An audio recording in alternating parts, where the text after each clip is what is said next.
This Coast to Coast Entertainment Network program is brought to you by Beside Me Bracelets. Our bracelets are handmade for any occasion. Use the promo code Coast to Coast for 15% off. Visit their website at besideme.com. Suzanne's Paparazzi Jewelry. With 24-hour shopping available, use the code 160920 and show her some love, like she showed us. Reaper Apparel Company, a commitment to live your most authentic way every single day. Visit reaperapparelco.com for more information and a look at all of their apparel offerings. And by Good Day Embroidery, your local source for custom embroidery, screen printing, and more. Log on to gooddayembroidery.com for more information.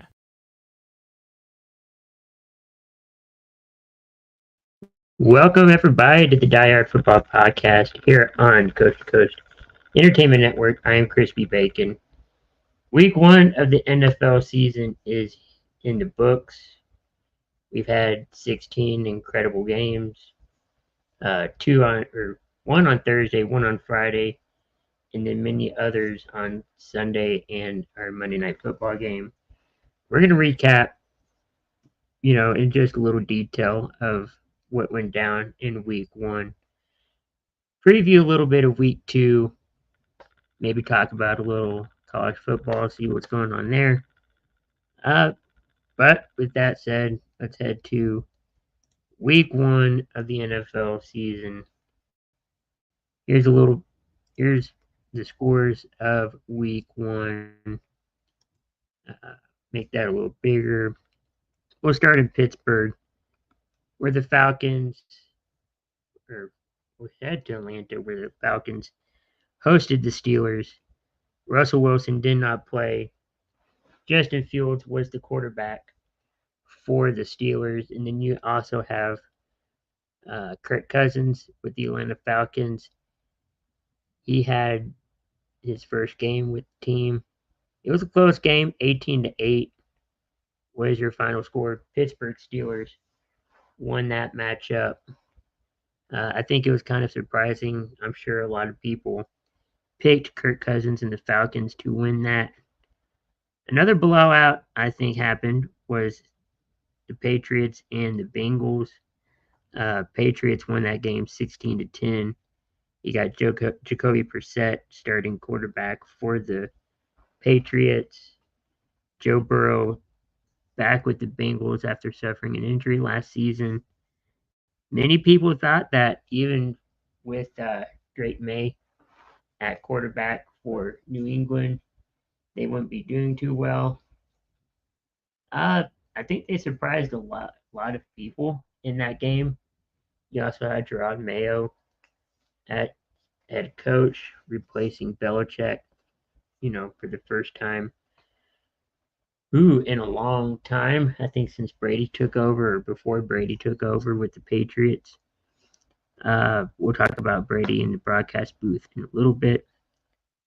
I don't think there's much to say when we head to the New Orleans Saints as they took on their divisional rivals, the Carolina Panthers. That game was not even close. Yeah, Panthers put some points on the board, but it was all New Orleans as they won that 47-10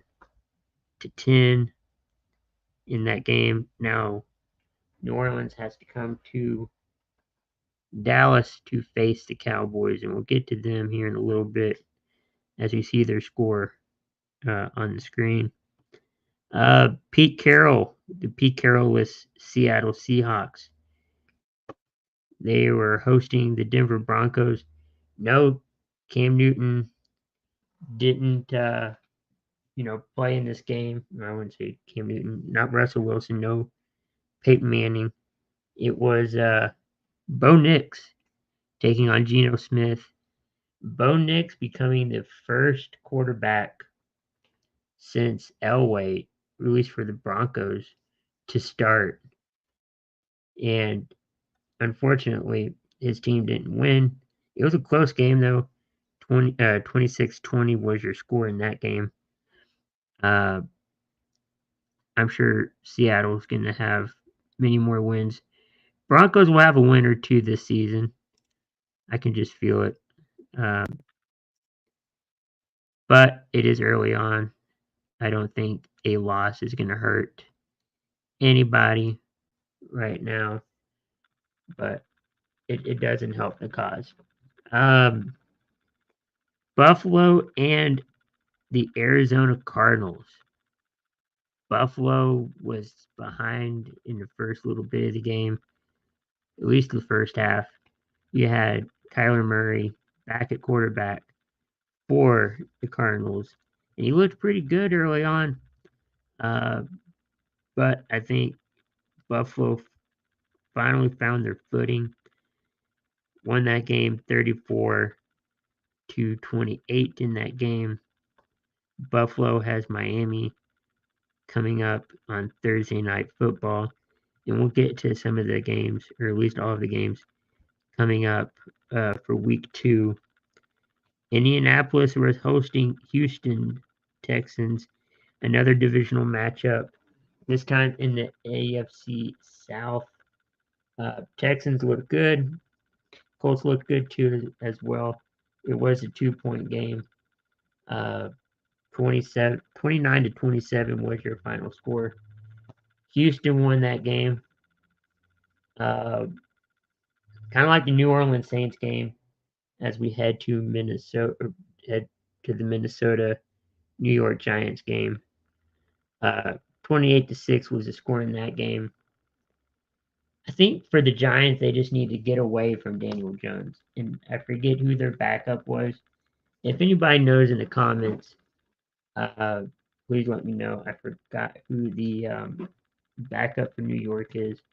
But the Giants made Sam Darnold look good. I know Vikings fans will probably agree or disagree with that one. But I know Sam Darnold had some issues in the past with, being a starting quarterback, especially when he was with the Jets. But he looked good in that game. 28-6 was the score in that one. Not bad. Another game that was another, blowout. Dallas Cowboys heading to Cleveland to face the Browns. Deshaun Watson was starting that game after having injury last season. Dak Prescott with the 260 or something like that $1 million arm. He got his contract hours before kickoff Sunday afternoon. Cowboys fans are ecstatic that he's back with the team. You got CeeDee Lamb signed. You got Dak signed. Now you're just waiting on Parsons and maybe somebody else.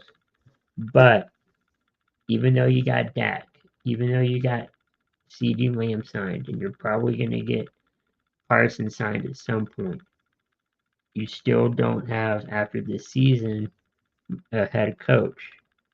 Mike McCarthy could be playing out his final year in Dallas. And it's going to all hinge on a Super Bowl victory. I wouldn't say victory, but a Super Bowl appearance, or at least an NFC Championship appearance. Now, I'm not sure if that's going to happen. I'm not going to hold my breath on that. But having a 33-17 victory in week number 1, and especially on the road, that is very helpful. Now, like I said earlier, Dallas has, an opportunity or a chance to host the New Orleans Saints on Sunday. Should be a fun matchup, especially with those two teams squaring off in that game. We move on to the Bears and the Titans. Caleb Williams, first action as a Chicago Bear quarterback. Looked okay. I know a lot of Bears fans and a lot of NFL fans beg to differ on that one. But, I mean, for his first professional start in the NFL, he didn't look horrible. The defense did provide spark for this victory, for this 24-17 victory in week one, and a little bit in their special teams as well. But now it's time to, you know, push comes to shove. He needs to play a little better, as you're going to have a Sunday night football game coming up this week. Miami taking on their friends from Florida, one of their friends from Florida, the Jacksonville Jaguars, in one of the most unclimate controlled environments in the NFL. It gets really hot in Miami. Their sideline has shade, while Jacksonville's or any other opponent's sideline is directly in the sunlight, and it gets really hot on the field. Makes it a good, home field advantage for Miami. That is, if you're not playing in Kansas City, and I think we're going to get to them here in a little bit because we're talking about Sunday's games. But Miami, they won this game 20-17 against Jacksonville.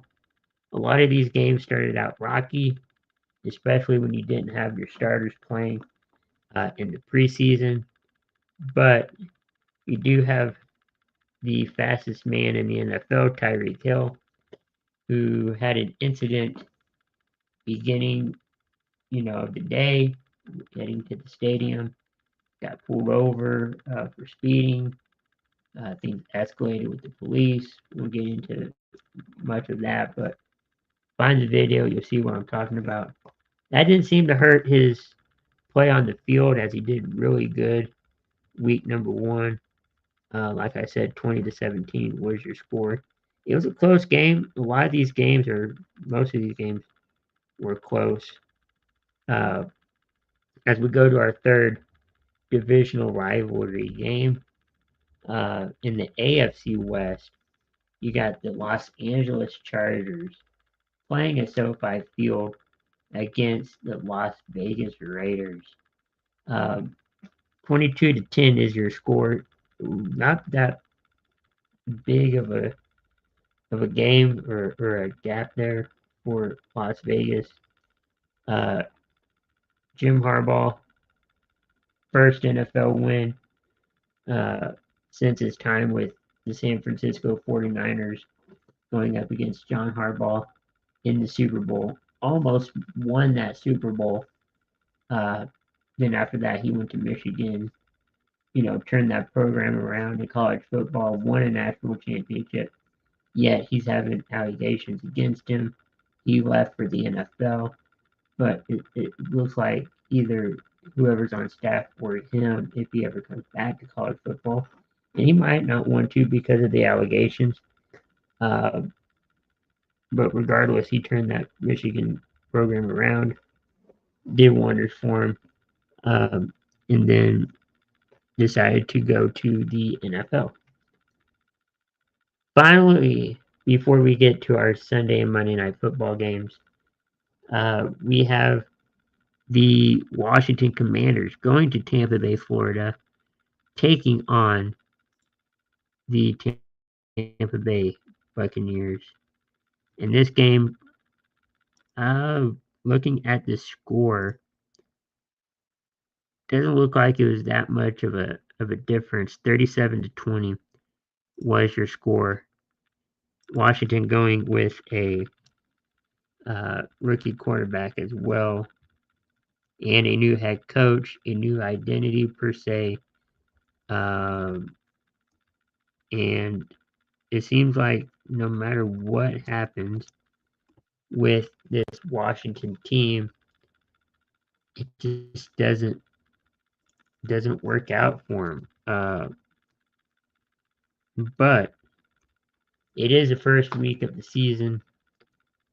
Anything can happen. Hopefully they end up in last place.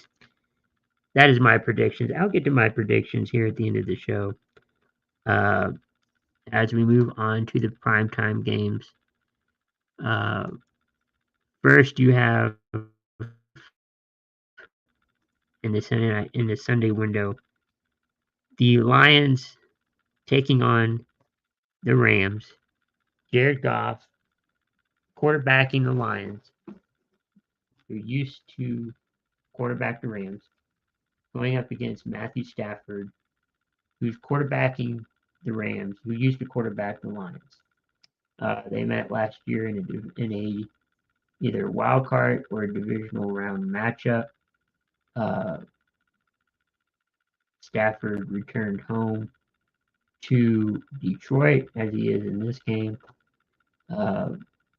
Went well for him, and it went well again for him this past week.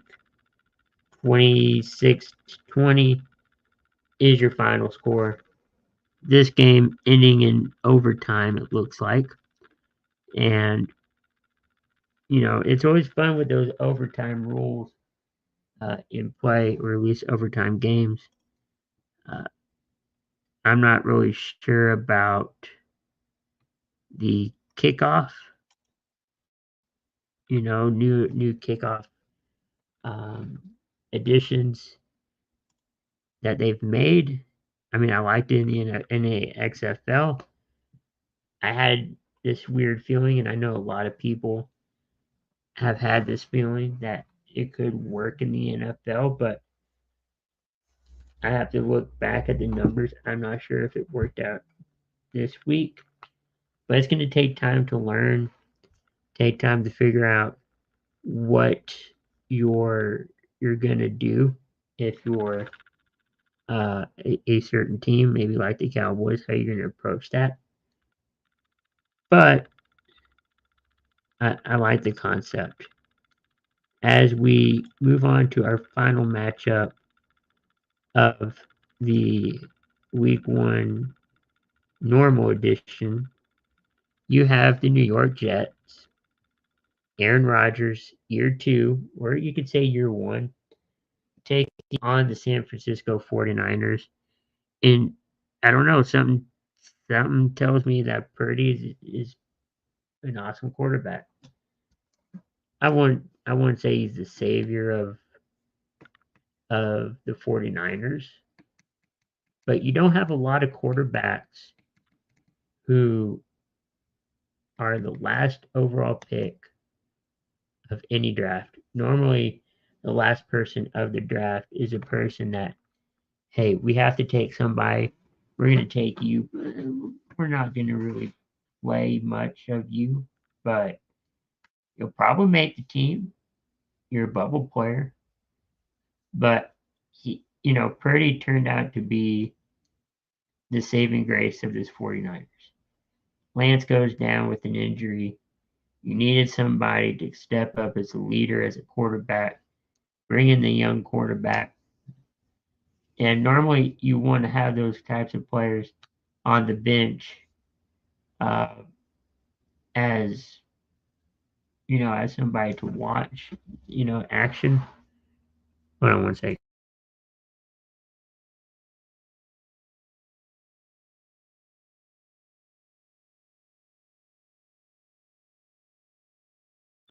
Excuse me.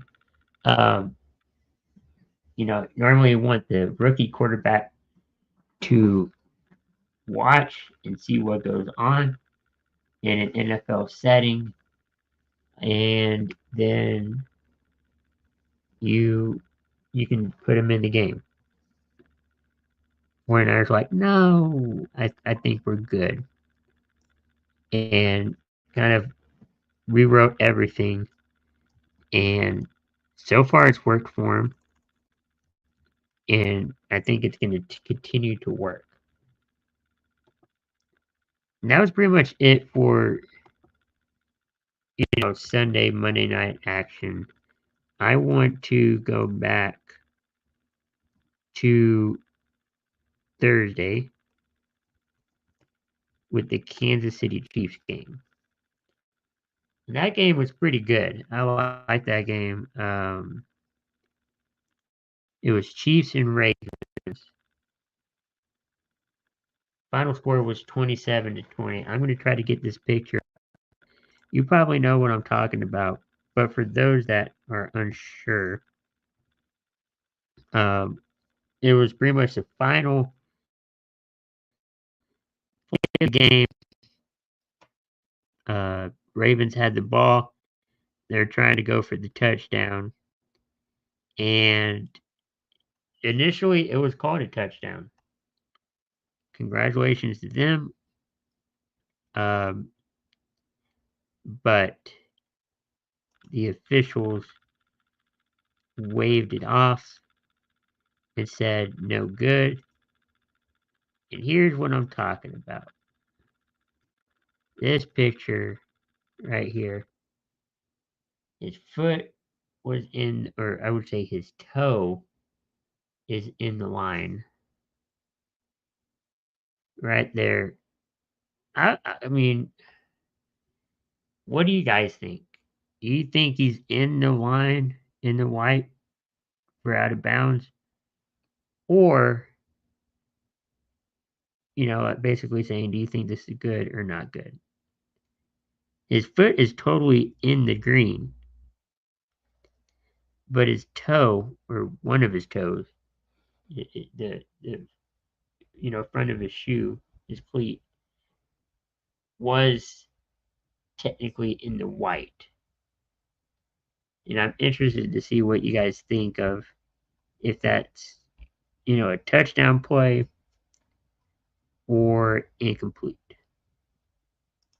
Basically, you be the judge. Well, I go and look for the Green Bay game because that game was also good. It was played in Brazil. The first time ever the NFL has gone to Brazil for a football game.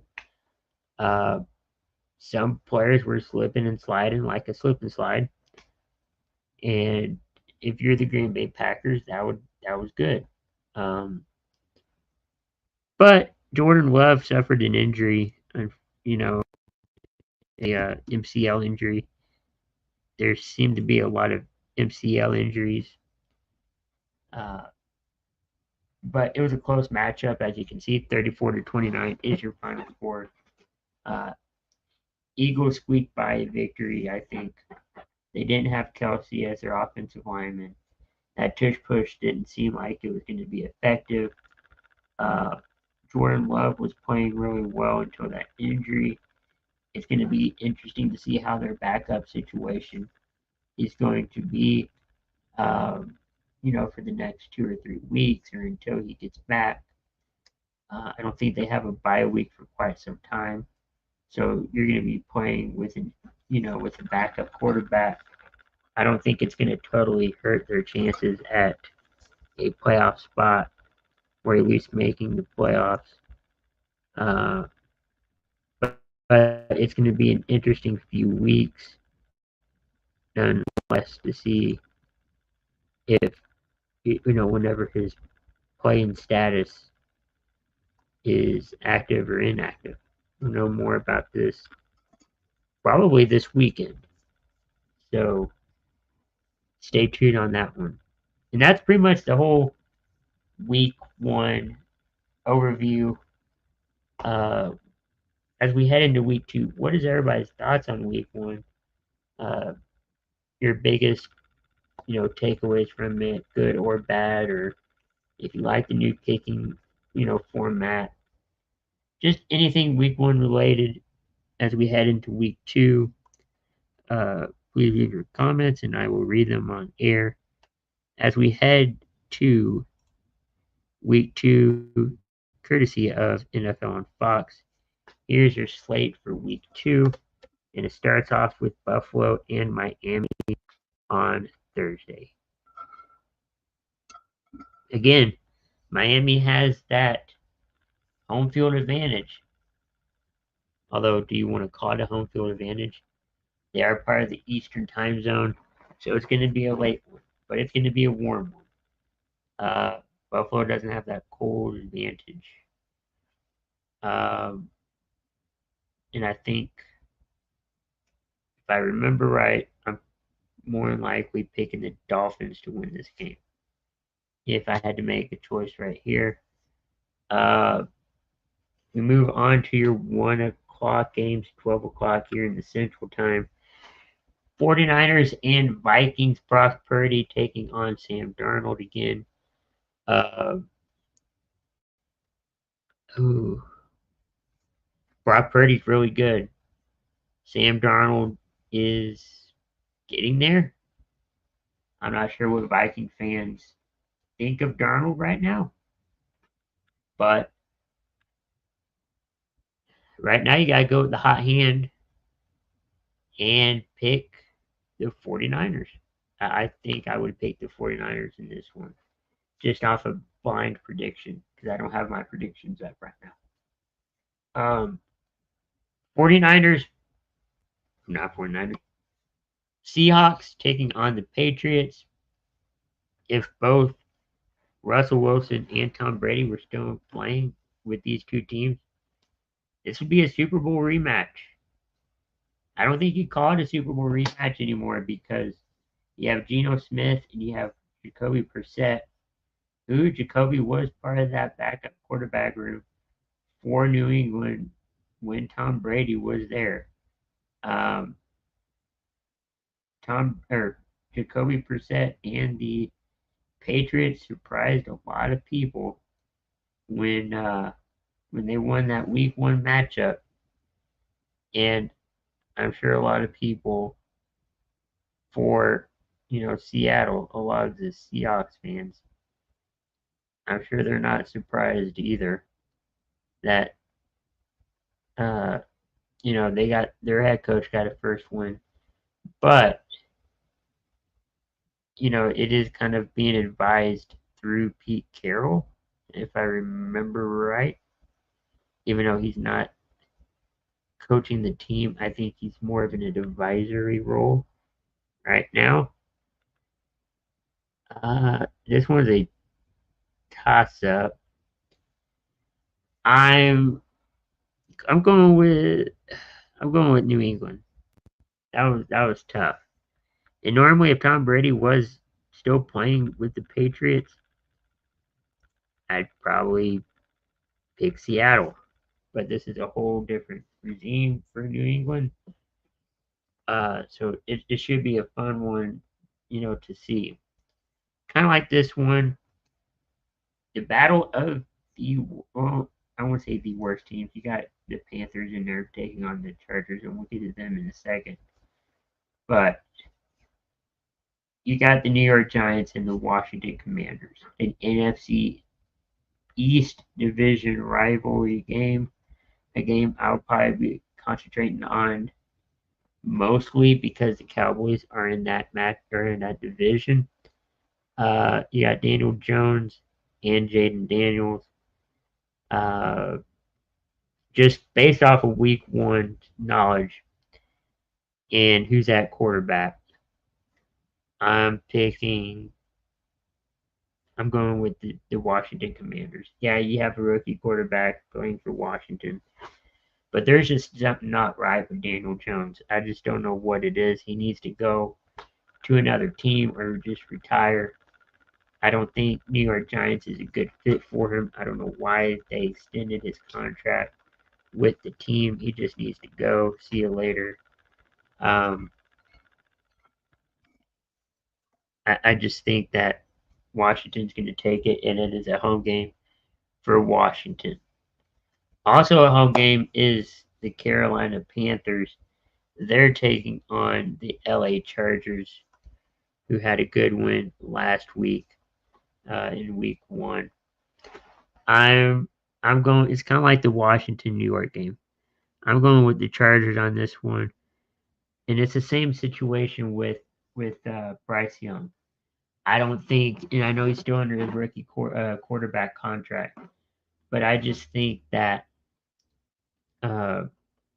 Bryce Young needs to get out of Carolina, go somewhere else, and just find a different team. I don't know if he can do that under a rookie quarterback contract or a rookie contract in general, but he needs to find another team soon.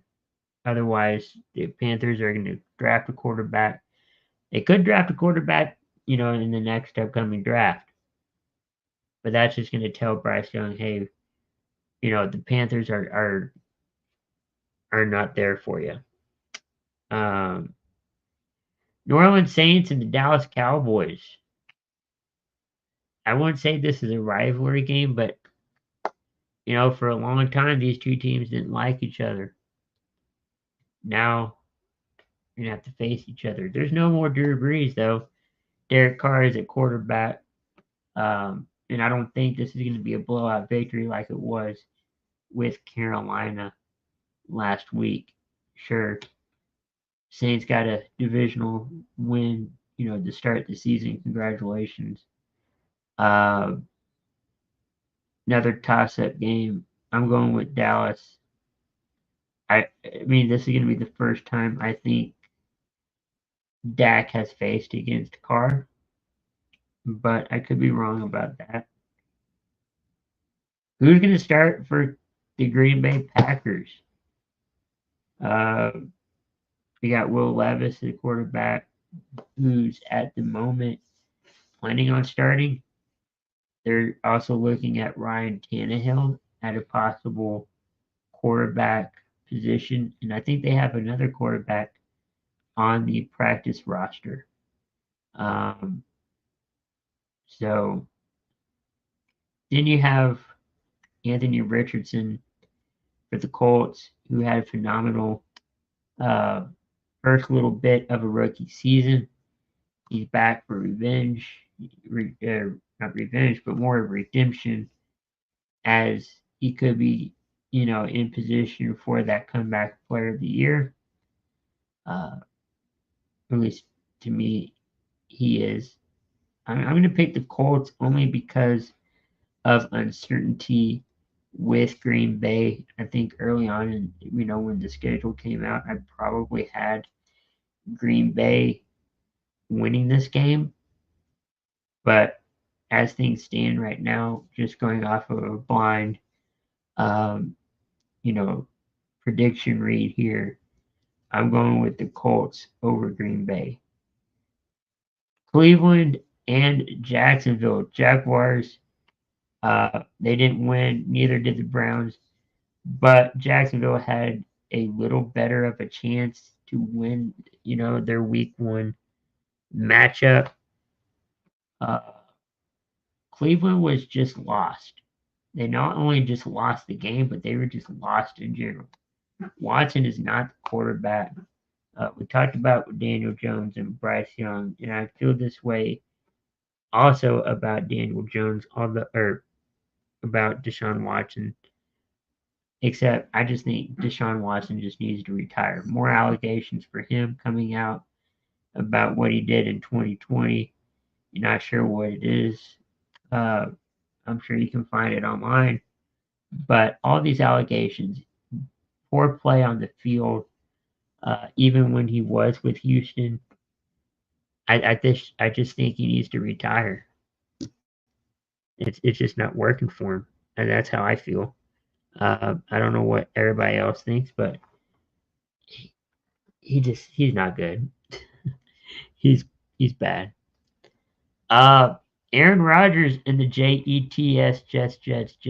going up against the Tennessee Titans.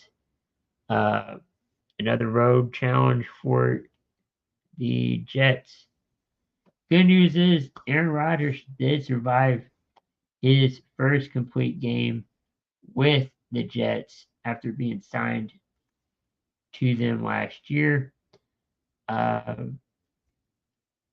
Tennessee, they're kind of an on and off team. I'm going with New York Jets on this one. I mean, there's not much to say.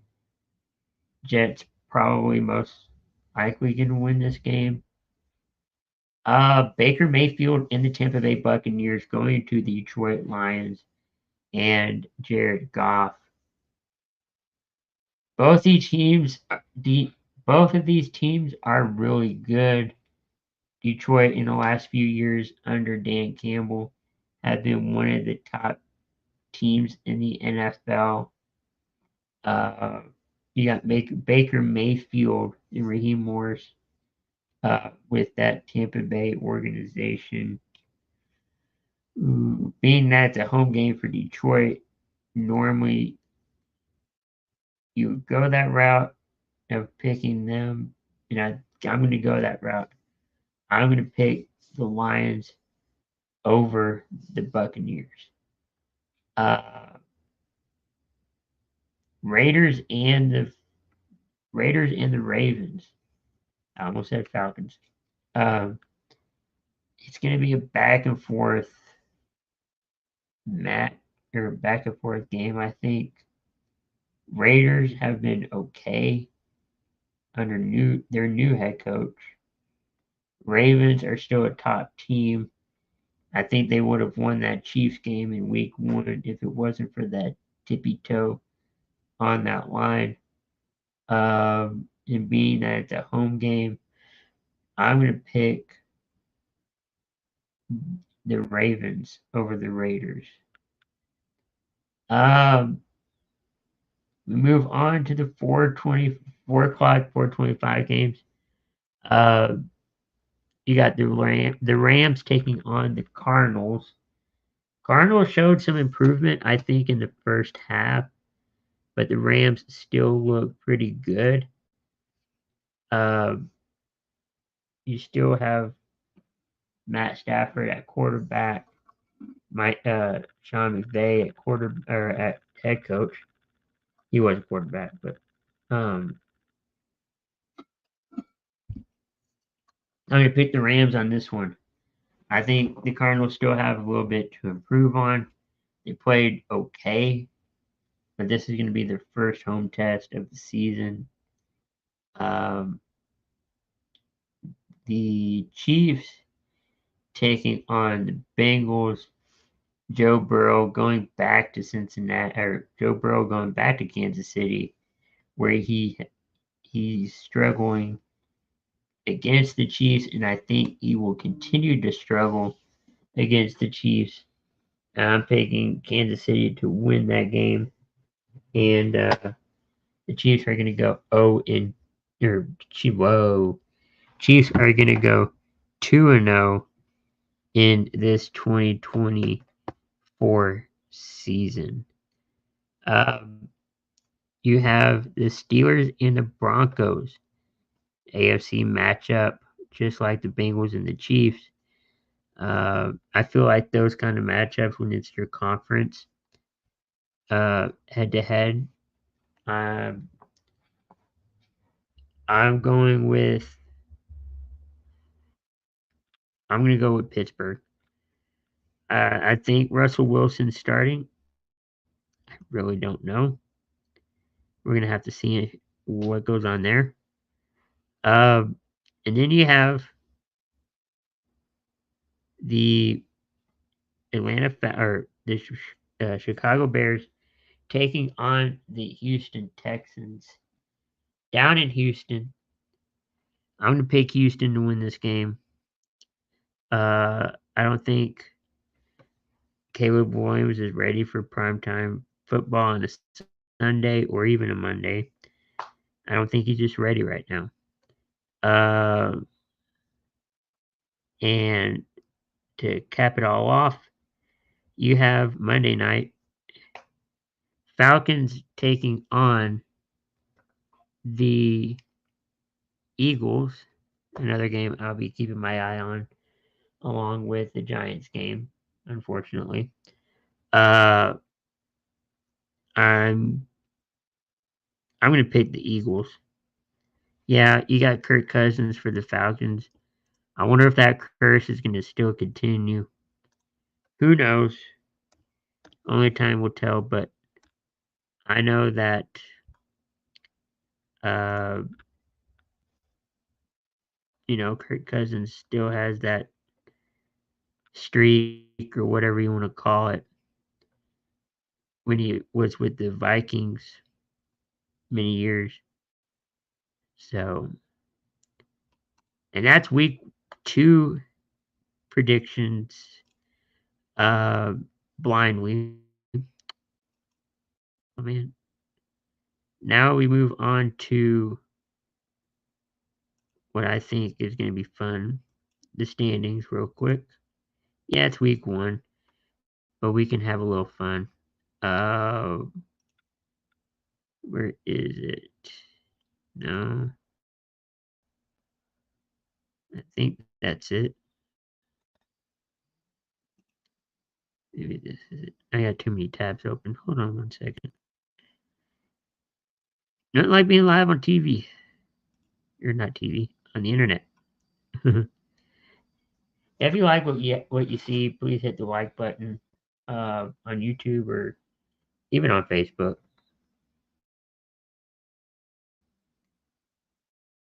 And see what we got here. I think this is what I'm looking. My internet's slow. Yay. Oh, that's the foot. There we go. This is what I'm looking for. This standing. Let's look at the AFC. Yes, I know it's week 1. Never too early to look at standings, I think. Dolphins, Patriots, and Bills, each with a win. New York Jets, I'm sorry. You got the first loss. AFC South. Looky there. Houston is the only team in that division to win a game this week. You have the Colts, the Jaguars, and the Titans with a loss. Up in the North, you have Pittsburgh being the only team in that division winning their week 1 matchup. You got the Ravens, the Bengals, and the Browns each losing. And then in the West, you have the Chargers and the Chiefs each winning their first game. And then the Broncos and the Raiders losing their first game. These have no playoff implications this early in the season. I just want to look at these, just for, uh, just to see what they ended up with, I guess. NFC in the East, you got the Eagles and the Cowboys each winning their first game. Washington and the Giants each losing. Up in the North, the Vikings, the Lions, and the Bears each winning, and the Packers losing their opening game. Up in or down in the South, you have the New Orleans Saints and Tampa Bay Buccaneers winning, while you have the Falcons and the Panthers losing. And in the West, wild, wild West, the 49ers, the Seahawks winning their games, the Cardinals and the Rams losing their games. And I thought this would be cool because we didn't get to do it this year. The scheduling didn't match up this year to do this. But my predictions for the NFL regular season, I don't think I have my playoff matchup set, but let's see. Let's go to the divisions before anything else. In the AFC, I got the Chiefs as my 1 seed. They won the AFC West. Raiders, Broncos, and the Chargers miss out. Raiders are 2nd. Broncos are 3rd. And the Chargers are 4th. Sorry, Chargers fans out there. As we move on to the North, you have the number 2 seed, Steelers in the number 5 seed. Ravens, I'm thinking 2 teams coming out of that division to make the playoffs. Browns and Bengals, at least for the Browns, they barely missed the playoffs. Unfortunately for Bengals fans, you totally don't barely miss the playoffs. You're out of the playoffs. The AFC East, the AFC East is going to be really good, apparently. It's been a while since I've seen these, and I made these picks when the schedule came out. I got 3 teams out of the 4 making the playoffs. You got your 3 seed Buffalo Bills. You have your 6 seed Detroit, or your 6 seed Miami Dolphins. And your 7th seed, just barely making the playoffs, is the New York Jets. Patriots, unfortunately, at that 12th spot. You missed the playoffs at 6-11. I'm sure it's a big improvement from what you had last year. I can't recall, but 6-11, 2-4 in the division. You're sitting at the 12th spot, 4th in the AFC East. As we move on to the South, you have the one Lone Ranger in Houston. You got the Texans at 10-7, hitting that 4th spot in the playoffs. You got 13th place Colts, 15th place Titans, and the 16th place, as far as conference goes, Jacksonville Jaguars. Overall, the NFC side, you have the Eagles and the Cowboys making the playoffs. Eagles at the 1st seed. 7th seed is going to be the Cowboys. Wow. I barely have the Cowboys making that playoff in the NFC, but they did get 2nd place in the NFC East. 14th spot and 15th spot go to the Giants and the Commanders. In the North, I got 3 of the 4 teams in that division making the playoffs: the Lions, Vikings, and the Packers. The Bears, unfortunately, did not make the cut. Lions are the 2 seed, Vikings are the 5 seed, and the Packers are the 6 seed. Unfortunately, Bears fans, you're coming out of this season the 9th seed, with a record of 8-9, 2-4 in the division.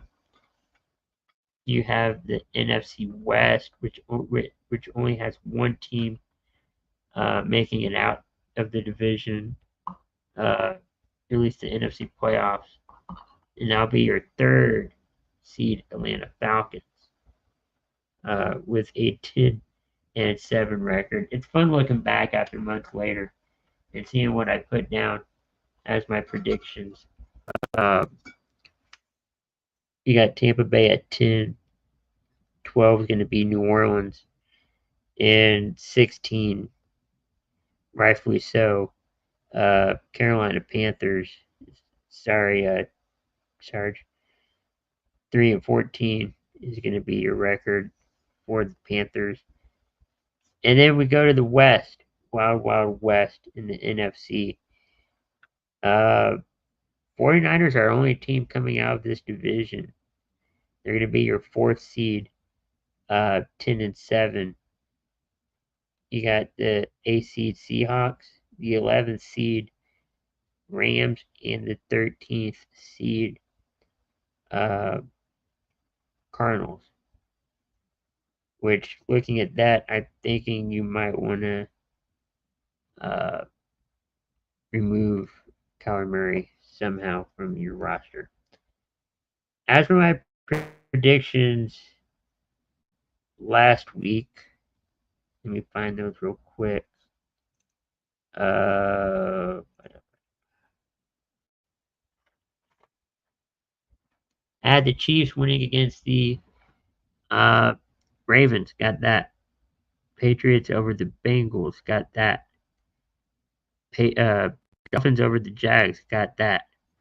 Houston over Indy got that. Chargers over the Raiders got that. You have the Bears over the Titans got that. You got the Steelers over the Falcons got that. You got the Bills over the Cardinals got that. You got Seahawks over the Broncos got that. Cowboys over the Browns got that. 49ers over the Jets got that. Lions over the Rams got that. Vikings over the Giants got that. Buccaneers over the Commanders got that. Saints over the Panthers got that. And the Eagles, wow, I got everyone right. Eagles over the Packers and got that. Let me make sure I got these right. Hold on here. Let me click on the Chiefs just to make sure I said what I said. Yes, I did. Okay. All right. So on playoff predictor, I got 16 out of 16 correct. Don't know how, but I did. Yay me. Week 2, we did the blind predictions. Here's what I really think. Looking at the predictions here, I got the Dolphins, the Titans, the Browns. I don't know how I predicted. I don't know why I predicted the Browns would beat the Jaguars, but I did. I'm not going to change that. Ravens, Broncos, and the Chiefs winning their matchups. AFC versus AFC. I got the Packers, the Panthers, the Seahawks, the Texans winning the AFC NFC matchup. 49ers, Cowboys. Although I might have to rethink that, but I won't. After seeing what happened week 1. The Giants, the Buccaneers, the Rams, and the Eagles. Those are my week 2 official picks based on playoff predictor. And with that, I want to go to a little bit of college rankings came out today. And I know a lot of teams moved and to different conferences and all that. But I think the poll is interesting. 12 teams are going to make the playoff this year going forward. Top 4 seeds get the bye. Everybody else plays a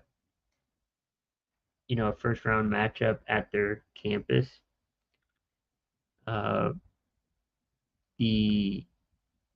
think it's the top 5 seeds get the bye, or not the bye, but home field advantage. 5 or 6 seeds, I can't remember. And it should be interesting, but here's how it's going to play out if it ends right now. It's not. We're heading into week 3. Georgia, the Bulldogs, number 1. Number 2, the Longhorns, Texas Longhorns. 3, Ohio State Buckeyes. 4 is the Alabama Crimson Tide. You got Ole Miss at 5, which is interesting to see Ole Miss there. Missouri at number 6. 7 is Tennessee. 8 is Penn State. 9 is Oregon. 10 is Miami. 11 is USC. And 12 is Utah. Now, a lot of those teams are in new conferences. USC, Oregon, you got Texas. You know, 3 of them are in there. And you have to win the conference championship to be, you know, one of considerations, or, you know, at least to make a spot in the playoff. Alabama's interesting at number 4 because they don't have Nick Saban. That's a team besides the Longhorns. I'm kind of looking at this year in college football, and especially Oregon because they were in the Pac-12, not the Pac-2, but they jumped ship, and USC did as well. OU, Oklahoma, a rival school for Texas. They're at number 15. Michigan, who we talked about without Jim Harbaugh, is at number 17. You have Clemson all the way down to number 22, which is a ginormous, you know, fall from grace at 1-1. They moved up 3 spots. Boston College is at 24.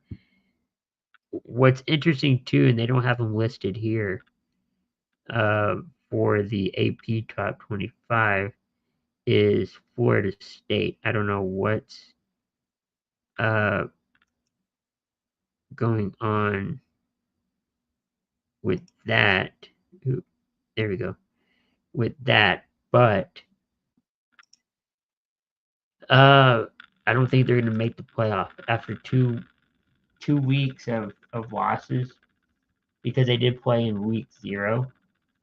I think that they're pretty much done. Two losses. You only played 12 games. Barring any craziness, I don't see them making the playoff. So with that, I hope you guys enjoy week number 1, episode 1 of DFP Live, the Diehard Football Podcast live. We're going to be live Tuesdays, trying for 7. Scheduling conflict earlier this evening. Had to push it back, you know, a little bit. But we're here. I will keep you guys updated on shows. I'm thinking about doing a primetime watch along, maybe this weekend, either Thursday or Sunday. Please let me know if you would like to see that.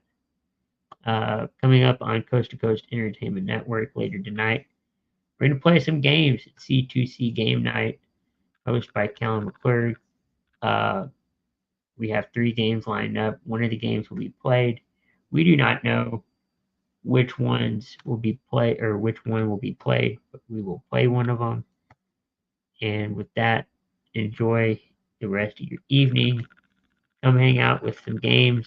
C2C Game Night at 11 p.m. Central Time, 9 p.m. Pacific. And with that, have a great evening. Enjoy week number 2 of NFL.